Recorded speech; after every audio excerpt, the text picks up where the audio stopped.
6 चक्कर लगा के आया हूँ जी। मैं गया हूँ, मेरा भाई गया और साथ वाले के 6 चक्कर आपने लगाए हैं 6 चक्कर लगाए हैं जी डीसी साहिबा के पास। एक दिन मिली है और काम हो जाएगा, वरना तो दर्शन भी नहीं हुए।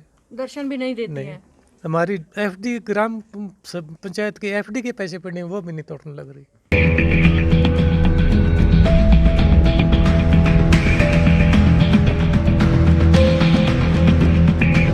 आर्थिक हालात आपको दिखाना चाहूंगी इस छत के जरिए, उसी छत के जरिए जिसकी हालत इतनी जर्जर है, इतनी खस्ता है कि किसी भी समय गिर सकती है। यदि कोई एक व्यक्ति इस छत के ऊपर चढ़ जाए तो ये नीचे गिर जाए, किसी को भी नुकसान पहुंचा दे।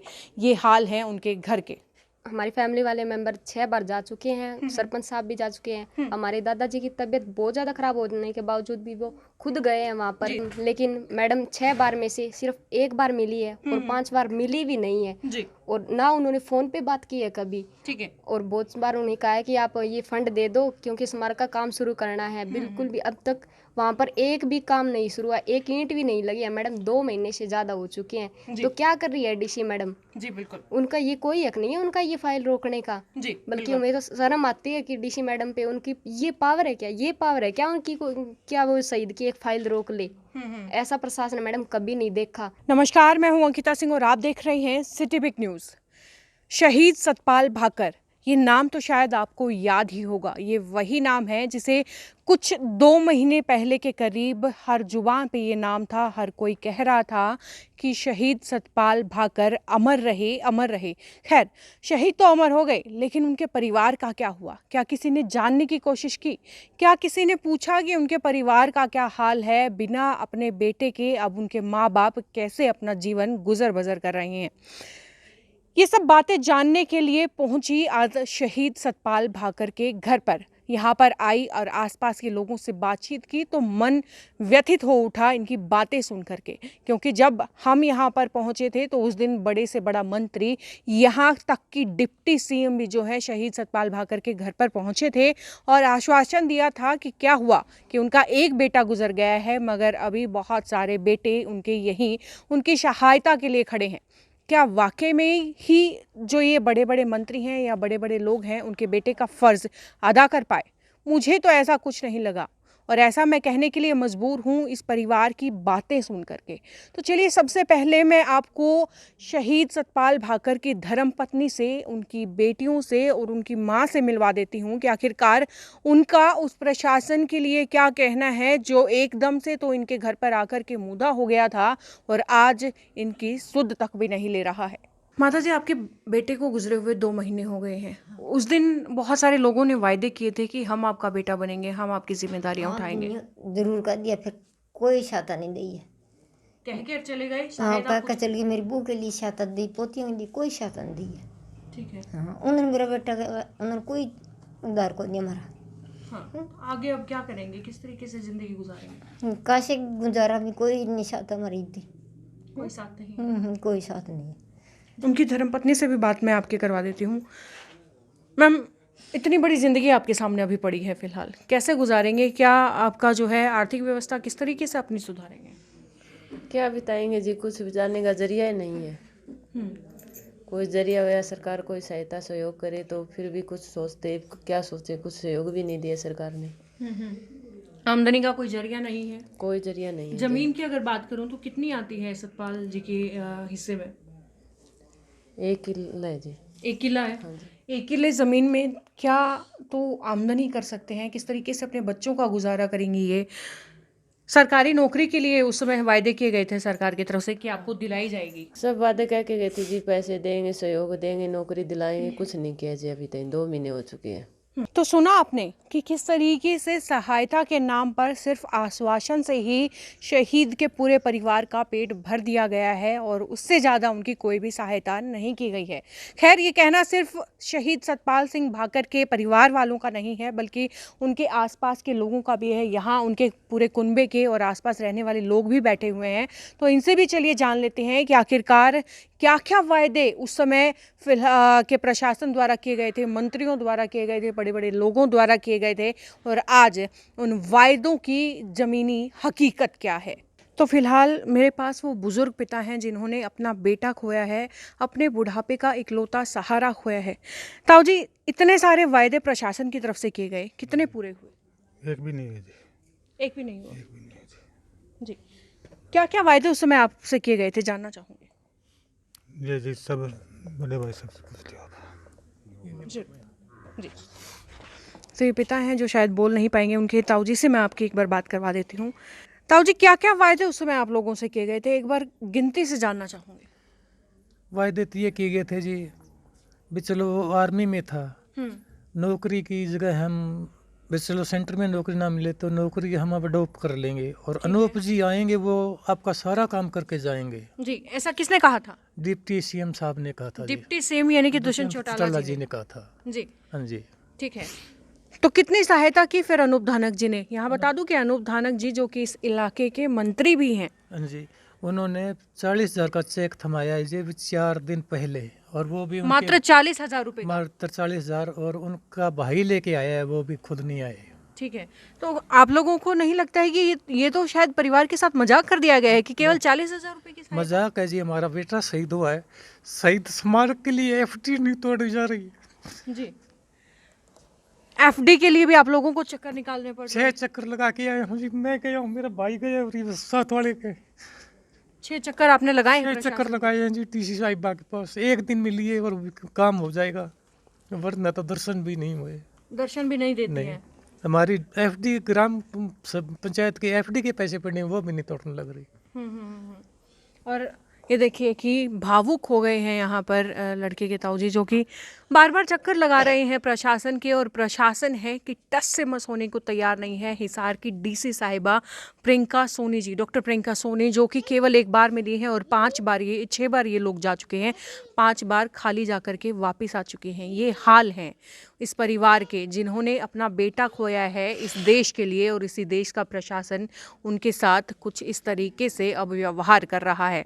सवाल प्रशासन से और साथ ही साथ सवाल सरकार से, बड़े बड़े मंत्रियों से, डिप्टी स्पीकर से कि आखिरकार क्या 40,000 रुपये की मदद जो है ये परिवार डिजर्व करता था?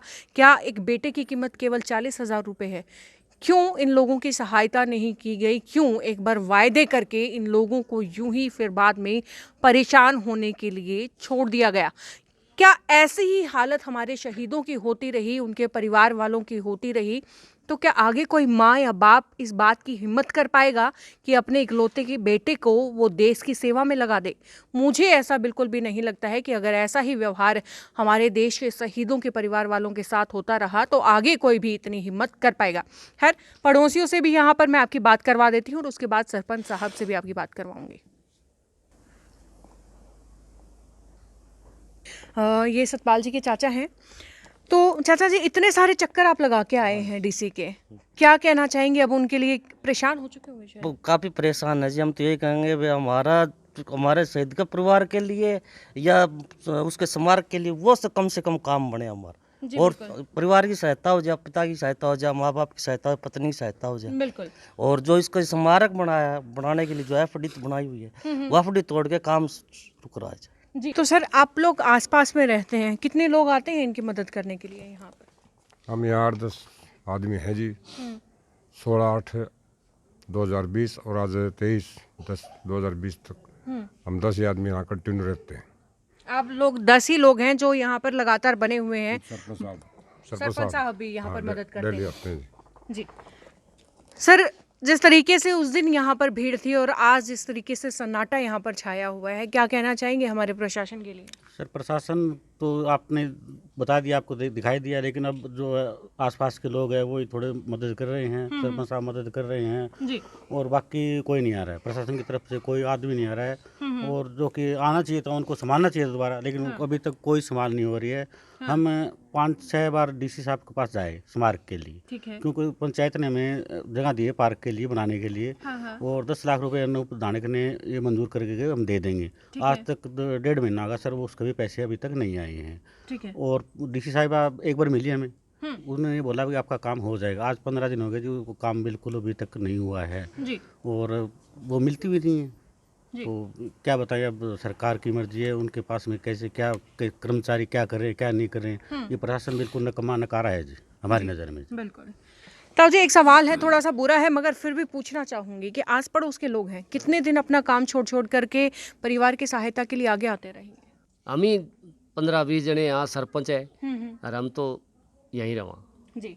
तो कुल मिलाकर के ये कुछ गिने चुने लोग हैं जो लगातार परिवार के साथ बने हुए हैं और अभी भी उम्मीद और ढांढस बंधाए हुए हैं कि आगे भी इनके साथ यूं ही बने रहेंगे। और उसके बाद वो सरपंच जी भी मेरे साथ हैं, बलबीर जी, जो शायद इस परिवार के लिए उप मुख्यमंत्री से भी बढ़कर हैं। सरपंच जी, सबसे पहले तो बहुत बहुत शुक्रिया आपका कि आपने इस परिवार की इतनी मदद की है, इतनी देख रेख की है। नहीं मैम, ऐसा है, शुक्रिया वाली कोई बात नहीं है, ये मेरा फ़र्ज़ भी था जी।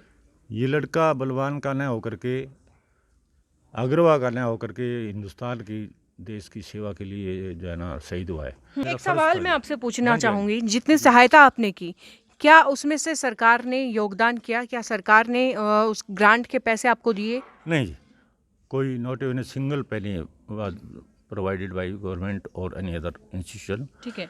गवर्नमेंट ने अभी 4-5 दिन पहले अनूप धानक जी के भाई आए थे, उन्होंने 40,000 रुपये की जो है ना सहायता इस परिवार को दी है। इसके सिवाय आज तक देखो इनकी जो पेंशन या सैलरी है वो तो आई है, इसके सिवाय एक पैसा भी नहीं आया, जैसा इन्होंने बताया होगा, मैं तो अभी आया हूँ जी। हमारी पंचायत ने अपने स्तर पर सिर्फ ग्राम पंचायत के फंड से कुछ सहायता जितनी हम कर पाते थे, जितनी हमें सूझी, ठीक है, वो की है। जैसे चाहे वो कोई बेंच हो, लाइट हो, वाटर कूलर, जो भी है, मतलब कि आपने अपने स्तर पर कोशिश की है, लेकिन सरकार ने एक सिंगल पैसा आप लोगों को नहीं दिया है। नहीं। ऐसे सरकार के लिए क्या कहना चाहेंगे? नहीं, सरकार के लिए क्या कहना है जी, मैं इसके बारे में कुछ कमेंट नहीं करना चाहता। ये तो आप समझो कि भी आज 2.25 महीने का टाइम हो गया है उसको गुजरे, शहीद हुए, और आज तक कुछ प्रोसेस भी ऐसा हो सकता है, कुछ टेक्निकल चीज़ें भी हो सकती है, लेकिन इतनी देर नहीं होनी चाहिए। एक एग्जांपल देता हूँ मैं जी। एक हमने रेजोल्यूशन दिया था आज से 1.5 महीना पहले, भी शहीद को कुछ सहायता के लिए, या एक जिसकी मुख्य मांग ये थी कि कॉलेज हमारा नया बनाया ना, उसका नाम शहीद सतपाल सिंह भाकर के नाम से कर दिया जाए जी। ये ग्राम पंचायत का रेजोल्यूशन था। ठीक है। और कुछ भी ऐड थी, लेकिन अफसोस की बात है कि वो मैं आज से 10-12 दिन पहले गया, जब वो लेटर उसी जगह पड़ा था जिस जगह मैं दे करके आया। एक गांव का सरपंच, गांव की पंचायत का रेजोल्यूशन है, कोई छोटी चीज़ तो नहीं होती, लेकिन चलो मानते होंगे कोई अधिकारी कर्मचारी। बिल्कुल। फिर मैं थोड़ा सा उनसे नाराज़ भी हुआ जी। 2-3 आदमियों को कहा, सीनियर आदमियों को, जी। जब वो वहाँ से थोड़ा सा हिला। अब पता नहीं, अब 1 हफ्ता 10 दिन से मैं नहीं गया जी। तो ये हालात है। तो ये थे वो सरपंच जी जिन्होंने परिवार की भरपूर मदद की है, और इसके साथ साथ बताया है इन्होंने कि किस तरीके से प्रशासन का रवैया है इस परिवार के प्रति, सरकार के क्या हाल हैं, और पूरे के पूरे अधिकारी कहिए या कुछ भी कहिए, हर कोई जो है इनको आश्वासन में फंसा देता है, लेकिन सहायता के नाम पर यहाँ पर कुछ भी नहीं है। आपका विशेष तौर से बिग न्यूज़ का जी। बहुत बहुत आभार प्रकट करता हूँ कि आपकी कवरेज उस दिन भी, जिस दिन दाह संस्कार हुआ था शहीद का, वास्तव में जो है ना एडमायरेबल थी, और आशा भी करता हूँ कि आप समय समय पर जो है ना इस शहीद परिवार की मांग को, इनकी कठिनाइयों को, जैसा आपको पता है कि इनके पास 9 कनाल एग्रीकल्चर, 9 कनाल, जिसमें 2 बहनें शहीद की है, माँ बाप बीमार हैं, और 2 पोतियाँ हैं इनकी, जो शहीद की बेटी है 2। तो इनका अगर आप इस तरह से टेकअप करते रहें तो बहुत बढ़िया होगा, और ये शहीद को सच्ची श्रद्धांजलि होगी मेरे हिसाब से। बिल्कुल, धन्यवाद। सर, श्रद्धांजलि हमारी तरफ से पहले भी थी और आगे भी हम हमारी तरफ से हमारे स्तर पर पुरजोर कोशिश करते रहेंगे इन्हें इनका हक दिलवाने के लिए। सहायता थोड़ी सी आप भी कीजिए, वीडियो को शेयर कीजिए और उन बड़े बड़े मंत्रियों तक, डिप्टी स्पीकर तक, डिप्टी सीएम तक पहुंचाने की कोशिश कीजिए।